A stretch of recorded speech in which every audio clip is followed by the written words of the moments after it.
Hello everyone, in this quick video I'm going to show you how to bring up your charge cycle count on your iPhone. If you have iPhone 15 Pro Max and above, this video is not for you because it was introduced in iPhone 15 Pro Max and above. You can literally go to your battery health section and you will see your charge cycle count.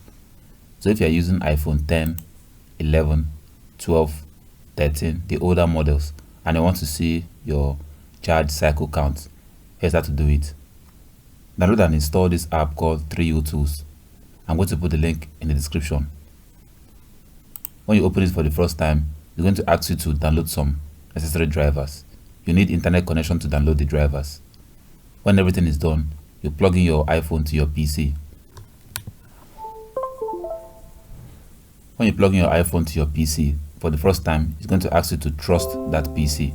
Just click on trust, and all the details about your iPhone will show up here. As you can see right here, my charge cycle count is 129. So that's how you check your charge cycle count on any iPhone. That's all for this video. See you guys in the next one.